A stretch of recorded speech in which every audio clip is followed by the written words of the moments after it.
নমস্কাৰ কাজিৰঙা লাইভৰ বিশেষ অনুষ্ঠান প্ৰসংগ সংগতিলৈ মই বিতুপন বৰাই সকলোকে স্বাগতম জনাইছোঁ। আজি প্ৰসংগ সংগতি অনুষ্ঠানৰ অতিথি হিচাপে আছে জীপাল কৃষক শ্ৰমিক সংঘৰ উপদেষ্টা তথা বোকাখাটৰ মানৱ অধিকাৰ কৰ্মী প্ৰণৱ দলে ডাঙৰীয়া। মই প্ৰণৱ দলে ডাঙৰীয়াক আমাৰ অনুষ্ঠানৰ মাজলৈ স্বাগতম জনাইছোঁ। নমস্কাৰ প্ৰণৱ দলে ডাঙৰীয়া, আপোনাক আজি আমাৰ এই প্ৰসংগ সংগতি অনুষ্ঠানলৈ স্বাগতম জনাইছোঁ। আপুনি জীপাল কৃষক শ্ৰমিক সংঘৰ উপদেষ্টা হিচাপে বিভিন্ন সময়ৰ পৰা কাম কৰি আহিছে আৰু আপুনি এজন মানৱ অধিকাৰ কৰ্মী হিচাপে কাম কৰি আহিছে। আপুনি আৰু ইয়াৰ বাহিৰেও কোন কোন অনুষ্ঠানৰ লগত জড়িত হৈ আছে বৰ্তমান? হয়, পোনপ্ৰথমে মই কাজিৰঙা লাইভৰ সমূহ সতীৰ্থবৃন্দক ধন্যবাদ জ্ঞাপন কৰিছোঁ আজি এই সময়কণ দিয়াৰ বাবে। আৰু আপোনালোকৰ দ্বাৰাই মই আমাৰ বোকাখাটৰ সমূহ ৰাইজক মোৰ চেনেহ আৰু আদৰ জ্ঞাপন কৰিছোঁ। মই ইয়াত বোকাখাটত জীপাল কৃষক শ্ৰমিক সংঘৰ উপদেষ্টা আৰু তাৰ উপৰি আমাৰ মানৱ অধিকাৰৰ ক্ষেত্ৰত বিশ্বজোৰা যি আমাৰ অনুষ্ঠানসমূহ আছে তেখেতৰ লগত সংহতি ৰাখি মই কাম কৰি গৈছোঁ। আৰু মই অল ইণ্ডিয়া কিষাণ সংঘৰ্ষ কোঅৰ্ডিনেশ্যন কমিটিৰ নৰ্থ ইষ্টৰ অসমৰ এজন কনভিনাৰ হয়।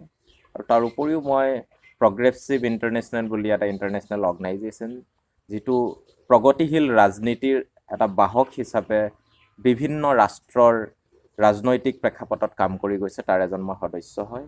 আৰু ইণ্ডিজিনিয়াছ কমিউনিটি কনজাৰ্ভ এৰিয়াজ বুলি আমাৰ পৃথিৱীৰ বিভিন্ন ঠাইত থকা বনাঞ্চলত থকা যিসকল অধিবাসী আছে, যিসকল মানুহ আছে, সেইসকলৰ হৈ কাম কৰা ICCA নামৰ এটা সংগঠনৰো মই এজন সদস্য হয়, অনাৰেৰী মেম্বাৰ হয় মই তাৰ। এনেধৰণে বহু সংগঠনৰ লগত জড়িত হৈ আছোঁ, কিন্তু প্ৰমুখ্যে এইকেইটা সংগঠনৰ লগত মই বৰ্তমান। আপুনি যিহেতু ৰাজনৈতিক জগতখনলৈ আহিবলৈ আগবাঢ়ি আহিছে, আপোনাৰ ৰাজনৈতিক যি পথাৰখনলৈ অহাৰ ইচ্ছা কিয় জাগিলে? হয়, ৰাজনৈতিক পথাৰখনলৈ আমি ৰাজনীতিকভাৱে কাম বহুদিন ধৰি কৰি আছোঁ। আপোনালোকেও বিভিন্ন সময়ত আমাৰ বিভিন্ন কৰ্মসূচীত আপোনালোকে যোগদান দিছে বা আমাক দৰ্শাইছে আমাৰ কাম কাজবোৰ। আৰু বৰ্তমান সময়ত আমি দেখা পাইছোঁ যে যি ধৰণৰ দুৰাচাৰী নীতিৰে সামগ্ৰিকভাৱে সম্পূৰ্ণ গণতান্ত্ৰিক ব্যৱস্থাক খৰ্ব কৰি আমাৰ ব্যক্তিগতভাৱে যি ধৰণে আমি ভুক্তভোগী হৈছোঁ, বাৰংবাৰ জেললৈ নিয়া হৈছে আমাক ৰাইজৰ হৈ কথা কোৱাৰ বাবে, মাত মতাৰ বাবে, গণতান্ত্ৰিকভাৱে প্ৰতিবাদ কৰাৰ বাবে, এই সকলোবোৰ প্ৰেক্ষাপটৰ পৰা আমি ৰাইজে এইবাৰ অনুভৱ কৰিছে যে যিহেতু বোকাখাটৰ এটা সুকীয়া অস্তিত্ব আছে আৰু সেই অস্তিত্ব ৰক্ষা কৰিবৰ কাৰণে তেখেতসকলৰ নিজৰ সন্তানৰ প্ৰয়োজন হৈছে। আৰু সেইকাৰণেই আমি এইবাৰ আগবাঢ়িছোঁ যাতে বোকাখাটৰ মানুহৰ হাতলৈ বোকাখাটৰ অধিকাৰ আনিবৰ কাৰণে। বোকাখাট সমষ্টিটোত আপুনি যেতিয়া প্ৰতিদ্বন্দ্বিতা কৰিব, কোন দলৰ হৈ প্ৰতিদ্বন্দ্বিতা কৰিম বুলি ভাবিছে আপুনি? বোকাখাটৰ যি সুকীয়া অৱস্থান আছে, এটা গৌৰৱোজ্জ্বল ইতিহাস আছে, তাক আমি সুৰক্ষিত কৰি বোকাখাটত আমি নিৰ্দলীয় প্ৰাৰ্থী হিচাপে, বোকাখাটৰ সন্তান হিচাপে নিৰ্দলীয় প্ৰাৰ্থী হিচাপে আমি আগবাঢ়িছোঁ। আমি সকলোৱে দেখা পাইছোঁ যে এতিয়া ৰাজ্যিক পৰ্যায়ত বিভিন্ন ধৰণৰ কুচকাৱাজ চলি আছে, কিন্তু বোকাখাটবাসীক আমি এই বিভ্ৰান্তিকৰ পৰিস্থিতিত নেপেলোৱাকৈ বোকাখাটৰ এজন প্ৰতিনিধি হিচাপে নিৰ্দলীয় প্ৰাৰ্থী হৈ মই আগবাঢ়িছোঁ। কিন্তু আমি বিক্ষিপ্ত আৰু বিচ্ছিন্ন সত্তা নহয়, আমাৰ লগত আঞ্চলিক গণমৰ্চাকে প্ৰমুখ্যে কৰি সকলো বাম গণতান্ত্ৰিক দল সংগঠন আৰু প্ৰগতিশীল আঞ্চলিকতাবাদী চিন্তাধাৰাৰ বিভিন্ন দল সংগঠন আমাৰ সমৰ্থনত আছে। আমি অন্যতম আঞ্চলিকতাবাদী দল, এতিয়া ৰাইজৰ দল আৰু অসম জাতীয় পৰিষদ, তেখেতসকলকো অনুৰোধ জনাইছোঁ আৰু আমি আশাবাদী যে তেখেতসকলেও আমাক পোনপটীয়াকৈ সমৰ্থন যোগাব বুলি। বোকাখাট সমষ্টিৰ বিধায়ক তথা ৰাজ্যৰ কৃষিমন্ত্ৰী অতুল বৰা ডাঙৰীয়া, তেওঁৰ বোকাখাট সমষ্টিটোৰ ৰাইজৰ কাৰণে উন্নয়নৰ ক্ষেত্ৰত কিমান কাম কৰিলে বুলি ভাবে আপুনি? এতিয়া আমি যদি চাওঁ, সকলোৱে সমগ্ৰ অসমতেই তেখেতক, মই ব্যক্তিগতভাৱে ক'বলৈ কোনো প্ৰয়োজন নাই, সকলোৱে তেখেতক এতিয়া উদ্বোধনী বা ফিতা কটা মন্ত্ৰী হিচাপে টাইটেল এতিয়া দিছে। তেনেক্ষেত্ৰত বোকাখাটতো আমি এতিয়া দেখা পাইছোঁ কুচকাৱাজ কেৱল মাত্ৰ ফিতা কটাৰ কুচকাৱাজ চলিছে, য'ত তেখেতৰ নিজস্ব মন্ত্ৰিত্বৰ বা MLA আমাৰ প্ৰতিনিধি হোৱাৰ কোনো শ্ৰেয় নাই। সেইবোৰ সকলোবোৰ স্কিম হ'ল চেণ্ট্ৰেল গভৰ্ণমেণ্টৰ বা পঞ্চায়ত ফাণ্ডৰ বা 14 কমিশ্যনৰ ফাণ্ড হয়, তাত আমাৰ ৰিপ্ৰেজেণ্টেটিভ হিচাপে বোকাখাতৰ ৰিপ্ৰেজেণ্টেটিভ হিচাপে আমি বোকাখাতৰ কাৰণে তেখেতে কৰা কাম কাজ কিন্তু একো দেখা নাপালোঁ। কেৱল মাত্ৰ এখন ষ্টেডিয়াম তেখেতে মুকলি কৰিছে, তাতো আমি দেখা পাইছোঁ যে অতি অবৈজ্ঞানিকভাৱে কাম কৰা হৈছে। আৰু আমি এইটোও শুনিবলৈ পাইছোঁ যে বোকাখাতলৈ এখন বিশ্ববিদ্যালয় আহিছিল, মানে চেংচন হৈছিল, আৰু সেই বিশ্ববিদ্যালয়খন লৈও আমাৰ সতীসাধিনীৰ নামত আৰু সেই বিশ্ববিদ্যালয়খন লৈও এতিয়া কিছুমান কথা বাৰ্তা চলি আছে যেন সেইখন গোলাঘাটলৈ লৈ যোৱা হৈছে বুলি। এনেধৰণৰ বহু কুচকাৱাজ চলি আছে। কিন্তু আমি যিহেতু দৈনন্দিন আমি ৰাইজৰ মাজত আছোঁ, কিন্তু বোকাখাতৰ ৰাইজৰ কোনো ধৰণৰ উন্নতি সাধন আমি এই 4.5 বছৰ 5 বছৰ কালত দেখা নাপালোঁ। নিশ্চয়কৈ। আৰু এটা প্ৰসংগ, যিহেতু বিধায়ক অতুল বৰাই আপোনাৰ যি চৰ চাপৰি অঞ্চলত বসবাস কৰা জনজাতীয় লোকসকল আছে, তেওঁলোকৰ ক্ষেত্ৰত কেনেকুৱা ব্যৱস্থা বা কেনেকুৱা পদক্ষেপ লৈছে বুলি আপুনি অনুভৱ কৰে? লগতে এইটো কথাও আপোনাক মই জানিম, যিহেতু আপুনি বোকাখাতৰ পৰা পৰৱৰ্তী সময়ত প্ৰতিদ্বন্দ্বিতা কৰিব বিধানসভা ইলেকশ্যনত, আপুনি নিৰ্বাচিত হ'লে আপুনি সেই চৰ চাপৰি অঞ্চলৰ যি জনগোষ্ঠীয় লোকসকল আছে তেওঁলোকৰ কাৰণে কি পদক্ষেপ হাতত ল'ব? প্ৰথমতে হয়, বোকাখাত আমি জানো যে ৰাস্তাৰ দক্ষিণে আমাৰ বাগান অঞ্চল আছে আৰু হাইৱেৰ উত্তৰ দিশে আছে আমাৰ চৰ অঞ্চল বা আমাৰ দ অঞ্চল।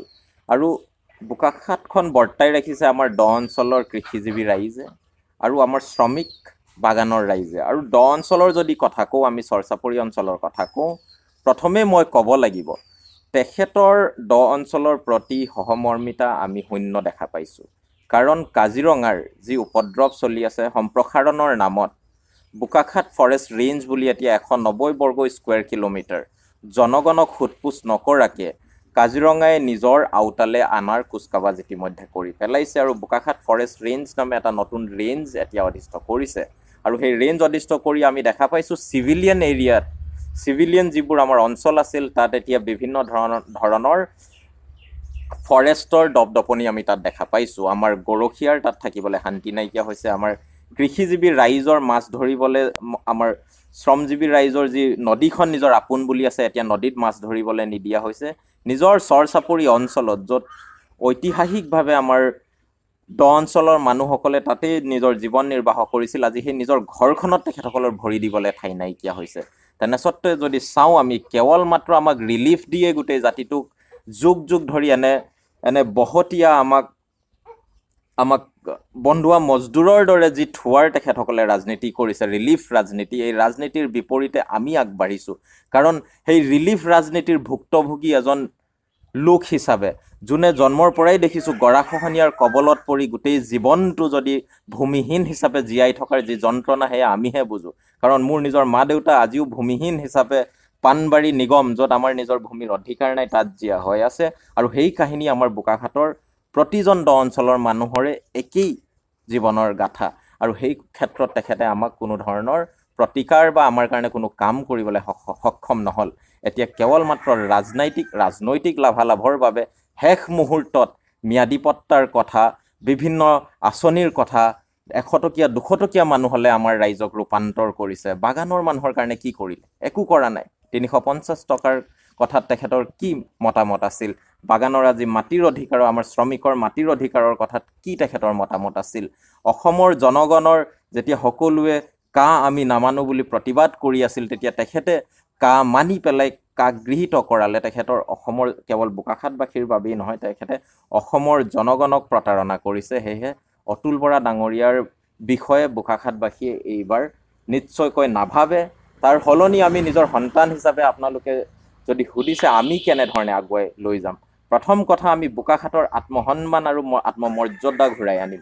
বোকাখাতৰ এজন সন্তান হিচাপে বোকাখাতবাসীয়ে সগৌৰৱে কাজিৰঙা এটা ৱৰ্ল্ড হেৰিটেজ ছাইট এখন, য'ত পৃথিৱীৰ বিভিন্ন প্ৰান্তৰ মানুহ আহে। ইয়াত কাজিৰঙাখনক কেৱল মাত্ৰ টুৰিষ্ট, মানে কেৱল কাজিৰঙাৰ ভিতৰৰ টুৰিজমৰে কথা আমি নকওঁ, আমি ক'ম সম্প্ৰীতিৰ কথা, য'ত বিভিন্ন দেশৰ মানুহে আহি বোকাখাত টাউনখনক এখন বিশ্বমানৰ টুৰিষ্ট ক্ষেত্ৰলৈ আমি ৰূপান্তৰ কৰিম, য'ত আহি আমাৰ সংস্কৃতিৰ সংমিশ্ৰণ হ'ব লাগিব, আদান প্ৰদান হ'ব লাগিব। আমাৰ নৱপ্ৰজন্মই সুস্থ সবল এখন বোকাখাত দেখা পাব লাগিব, য'ত আমাৰ পুৰুষ মহিলা উভয়ে সুৰক্ষিত হ'ব লাগিব। নিৰ্ভয়ে আমি সকলোকে নিজৰ কাম কাজ আৰু নিজক সমৃদ্ধিশালী এটা জাতিলৈ ৰূপান্তৰ কৰিবলৈ একেলগে আগবঢ়াৰ কুচকাৱাজত আমি নামিম। যিটো কাৰ্য আপোনালোকে জানে আমি বিগত 5 বছৰ ধৰি কাম কৰি আহিছোঁ, তাকেই আমি আগবঢ়াই নিম, যাতে বোকাখাতবাসীয়ে সগৌৰৱে ক'ব পাৰে যে আমি কাজিৰঙাৰ সন্তান বুলি। আচলতে জনগোষ্ঠীয় যিসকল লোক আছে সেই লোকসকলক, চাহ জনজাতি হওক বা মিচিং সম্প্ৰদায়ৰ জনজাতীয় যিসকল লোক আছে, তেওঁলোকক আচলতে ভোট বেংক হিচাপে ব্যৱহাৰ কৰা হৈছে নেকি? নিশ্চয়কৈ। কেৱল মাত্ৰ ভোট বেংক ৰাজনীতি, সেয়েহে আমি বিভিন্ন আকাৰত বা প্ৰতিটো ইলেকশ্যনতে আমি গম পাওঁ কেনেধৰণৰ কুনীতি চলে আমাৰ প্ৰতিখন বাগানত বা আমাৰ প্ৰতিটো দ অঞ্চলত।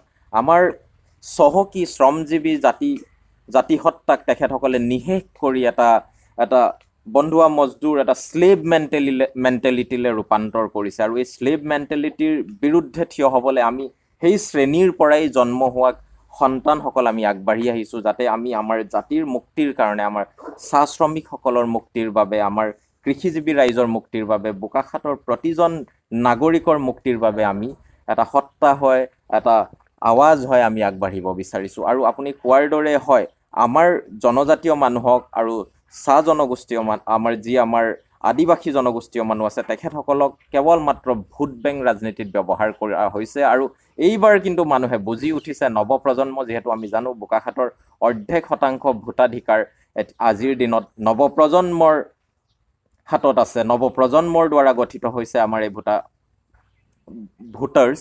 আৰু সেইসকলে বুজি উঠিছে যে তেখেতসকলৰ ভৱিষ্যত এনেধৰণে যদি এই একেই ৰাজনীতিত আগবাঢ়ি যায় তেনে অন্ধকাৰময় হৈ পৰিছে, আৰু সেই অন্ধকাৰৰ পৰা তেখেতসকলে পোহৰৰ দিশে আগবাঢ়িছে। সেইকাৰণে আপোনালোকে দেখা পাইছে যে আমাৰ লগত, আমাৰ সত্তাৰ লগত সমগ্ৰ বোকাখাতবাসী এইবাৰ একত্ৰিত হৈছে।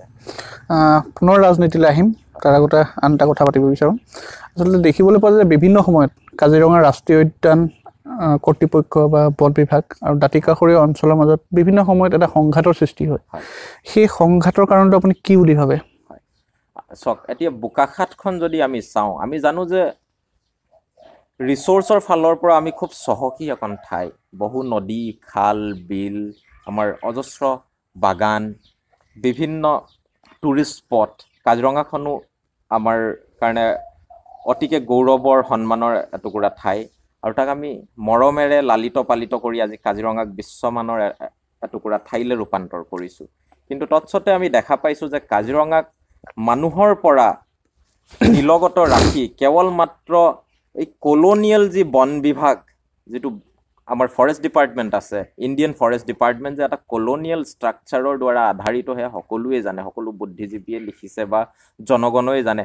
আজিও তেখেতসকলে সেই কলনিয়েল মেণ্টেলিটিৰ পৰা বাহিৰলৈ অতিক্ৰম কৰিব পৰা নাই, যাৰ ফলত তেখেতসকলে কাজিৰঙাক সুকীয়া মানুহৰ পৰা নিলগত ৰাখি নিজৰ প্ৰপাৰ্টিৰ দৰে ব্যৱহাৰ কৰে। কিন্তু আমি কৈ আছোঁ যে জনগণৰ অবিহনে কাজিৰঙাক সংৰক্ষণ কৰা অসম্ভৱ, আৰু জনগণৰ যি অৱদান আছে তাক যদি তেখেতসকলে মান্যতা নিদিয়ে তেনে স্তৰত কি হ'ব, কাজিৰঙাক কেৱল মাত্ৰ পুঁজিপতিসকলৰ হাতত গতাই দিয়া হ'ব। আজি যি পৰিস্থিতি হৈছে আমাৰ কহৰা ৰেঞ্জৰ আমাৰ কহৰা অঞ্চলত বা আমাৰ অগৰাতলি বা আমাৰ বাগৰি, তাত চাওকচোন সকলোবোৰ মাটি ভেটি এতিয়া বহিৰাগত বা বাহিৰৰ কিছুমান পুঁজিপতিৰ হাতলৈ গুচি গৈছে। তাৰ কাৰণে কাজিৰঙাই কোনো ধৰণৰ পলিচি কৰা নাই, কিন্তু উচ্ছেদিত কৰিছে আমাৰ থলুৱা মানুহক, কৃষিজীৱী ৰাইজক, দুখীয়া ৰাইজক তেখেতসকলে উচ্ছেদিত কৰি গৈছে। এফালৰ পৰা সম্প্ৰসাৰণ কৰি নিছে, কিন্তু কেৱল মাত্ৰ পুঁজিপতিৰ মুনাফাৰ কাৰণে তেখেতসকলে সেইবোৰ অঞ্চল সংৰক্ষিত কৰি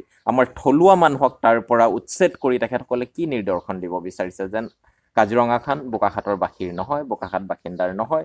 কিন্তু কাজিৰঙাখন যদি জীৱিত হৈ থাকিব লাগিব, বৈজ্ঞানিকভাৱে যদি কাজিৰঙাক সংৰক্ষণ কৰিব লাগিব, তেনে স্থলত মানুহক অগ্ৰাধিকাৰ দিব লাগিব। আমি বন অধিকাৰ আইনৰ কথা কৈ আছোঁ, আমি কৈছোঁ চাইণ্টিফিক কনজাৰ্ভেশ্যনৰ কথা কৈছোঁ, আমি কৈছোঁ আমি জনগণই যি ধৰণে লালিত পালিত কৰিছোঁ পশু পক্ষীক আৰু আগুৱাই লৈ যাম, কিন্তু আমাৰ অধিকাৰ তাত সাব্যস্ত কৰিব লাগিব। হয়, নিশ্চয়কৈ উচ্ছেদৰ প্ৰসংগটো হওঁতে মই আপোনাক এটা কথা জানিব বিচাৰিছোঁ। আচলতে কাজিৰঙা ৰাষ্ট্ৰীয় উদ্যানৰ যি দ্বিতীয়, তৃতীয় আৰু পঞ্চম সংযোজন আছে, 1985 চনতে সেই নিৰ্দেশনা ওলাইছিল যে উচ্ছেদ কৰিব লাগে বুলি উচ্চতম ন্যায়ালয়ে।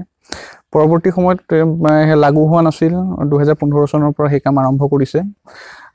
সেই ক্ষেত্ৰত আপোনালোকে উচ্চতম ন্যায়ালয়ৰ কাষ চপা কিবা ব্যৱস্থা কৰিছিল নেকি যে সেই উচ্চৰিত্ৰ লোকসকলক তাত থাকিব লাগে বা তেনেধৰণৰ কিবা ব্যৱস্থা ল'বলৈ উচ্চতম ন্যায়ালয়ৰ কাষ চপাৰ কিবা ব্যৱস্থা কৰিছিল নেকি? হয়, আমি দেখা পাওঁ যে ইয়াত উচ্চতম ন্যায়ালয় আমাৰ গুৱাহাটী উচ্চতম ন্যায়ালয়ৰ যি অৰ্ডাৰ আছিল 2015 চনৰ সেই অৰ্ডাৰটোৱে এটা অতি ৰাজনৈতিক অৰ্ডাৰ বুলি আমি ক'ব লাগিব, কাৰণ তাত মানুহৰ কথা ভবা হোৱা নাই।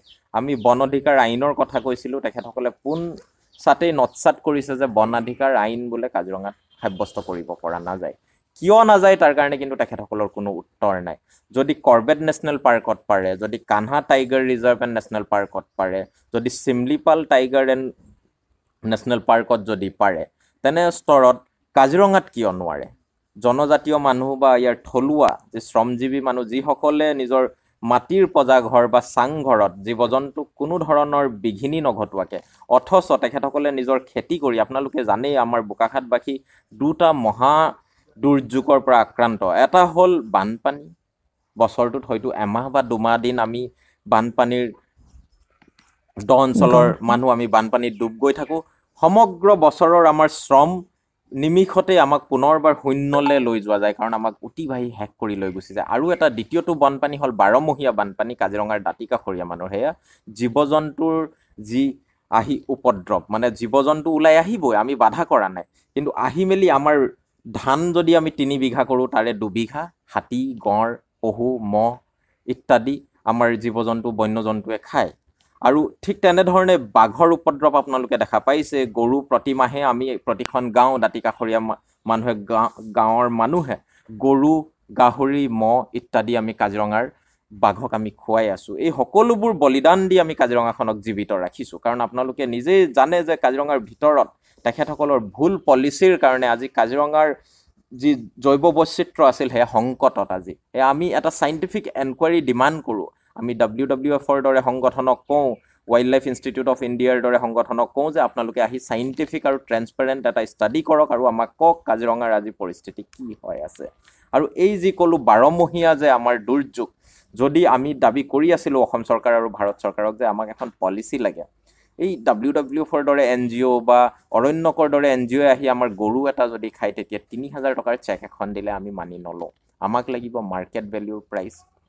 আমাৰ 3 বিঘা ধান খালে 3 বিঘা ধানৰ আমাৰ মাৰ্কেট ভেলিউৰ প্ৰাইচ লাগিব। এই পলিচি নহা পৰ্যন্ত কিন্তু কাজিৰঙাবাসী সুৰক্ষিত হ'ব নোৱাৰিব। মাটি বাৰীৰ কথা আছেই, মাটি বাৰীত আমাক কোনো ধৰণৰ অধিকাৰ দিয়াই নাই। তাৰ কাৰণে আমি বন অধিকাৰ আইনৰ কথা কৈছোঁ আৰু মানুহ আৰু জীৱ জন্তু একেলগে জীয়াই থকাৰ কথা কৈছোঁ। তেখেতসকলে যদি পাবন্দী আনিব লাগে সেই বৃহৎ বৃহৎ যিবোৰ ৰিজৰ্ট আছে, যাৰ প্ৰতিদিনৰ হয়তো পলিউশ্যন আমাৰ 2খন গাঁৱে গোটেই বছৰটোত কৰা পলিউশ্যনতকৈ মাত্ৰা অত্যাধিক হ'ব। আমাৰ এটা ৰিজৰ্টে ইমান যদি পলিউশ্যন কৰি আছে, আজি চাওক বোকাখাতৰ কি অৱস্থা।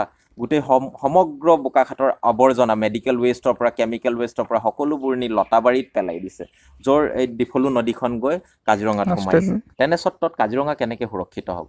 আমাৰ এই দাবীবোৰ কিন্তু আজিলৈকে কাজিৰঙাই মান্যতা দিয়া নাই, আৰু বোকাখাতৰ মন্ত্ৰী ডাঙৰীয়াও এইসমূহ দাবীক কেতিয়াও মান্যতা দিয়া নাই। নিশ্চয়কৈ। আচলতে আমাৰ সময় প্ৰায় চমু চাপি আহিছে। পুনৰ ৰাজনীতি প্ৰসংগলৈ কম সময়ৰ ভিতৰত। আচলতে আপুনি যিহেতু বোকাখাত বিধানসভা সমষ্টিটোৰ পৰা প্ৰতিদ্বন্দ্বিতা কৰিম বুলি ভাবিছে, আপোনাৰ মূল প্ৰতিদ্বন্দ্বী কোন হ'ব বুলি ভাবে? এইবাৰ আমাৰ মূল প্ৰতিদ্বন্দ্বী বুলি নহয়, বোকাখাতৰ জনগণে ইতিমধ্যে তেখেতসকলে তয় কৰিছে যে এইবাৰ নৱশক্তি, নৱপ্ৰজন্মৰ উদীয়মান চিন্তাধাৰা, প্ৰগতিশীল চিন্তাধাৰাৰে নিজৰ জনগণৰ মাজত থকা এজন প্ৰতিনিধি তেখেতসকলে আশা কৰিছে। সেয়া আমাৰ জনগণৰ, চাওক আপোনালোকে আমাৰ টাউনৰ জনগণৰ হওক, আমাৰ বুদ্ধিজীৱী, আমাৰ সংবাদকৰ্মী হওক, আমাৰ দ অঞ্চলৰ জাতি জনজাতিৰ লোকসকল হওক, বা আমাৰ বাগানৰ মাজত থকা আমাৰ আদিবাসী ভাইসকল হওক, সকলোৱে প্ৰতিবাৰ ইলেকশ্যনতেই কৈ আছে যে আমাক নিজৰ প্ৰাৰ্থী লাগে। আৰু সেইকাৰণে আমি বোকাখাতৰ নিজৰ সন্তান হিচাপে, কাৰণ আমি বাগানৰ মাজত ডাঙৰ দীঘল হোৱা মানুহ, আমি নৈৰ লগত ডাঙৰ দীঘল হোৱা মানুহ, আৰু নিজৰ সন্তান হিচাপে ওলাই আহিছোঁ আৰু আমাক আঁকোৱালি লোৱা ইতিমধ্যে দেখা পোৱা গৈছে। যাৰ ফলত ইমান যে ৰিয়েকশ্যন হৈ আছে আমাৰ এগেইনষ্টে চাৰিওফালে আপোনালোকে নিশ্চয় দেখা পাইছে। সেয়া তেখেতসকলৰ ইতিমধ্যে ভৰিৰ তলৰ মাটি কঁপিবলৈ ধৰিছে, আৰু তেখেতসকলে ভয় খাইছে যে এইবাৰ বোকাখাতত নৱশক্তিৰ উদয় হ'ব। নিশ্চয়কৈ। যিহেতু আপুনি প্ৰতিদ্বন্দ্বিতা কৰিব আৰু বিশেষকৈ ৰোলিং চৰকাৰত আছে বৰ্তমান কৃষিমন্ত্ৰী অতুল বৰা ডাঙৰীয়া, তেওঁ পুনৰ প্ৰতিদ্বন্দ্বিতা কৰিব বোকাখাট সমষ্টিৰ পৰা। আপোনাৰ নিৰ্বাচনী মূল ইছ্যু কি হ'ব? অতুল বৰা বা যিসকল বাকী প্ৰতিদ্বন্দ্বী থাকিব তেওঁলোকৰ লগত মোকাবিলা কৰিবলৈ আপোনাৰ মূল নিৰ্বাচনী ইছ্যু কি হ'ব? প্ৰথমে আমি আমাৰ সংবিধান সুৰক্ষাৰ কথা ক'ম।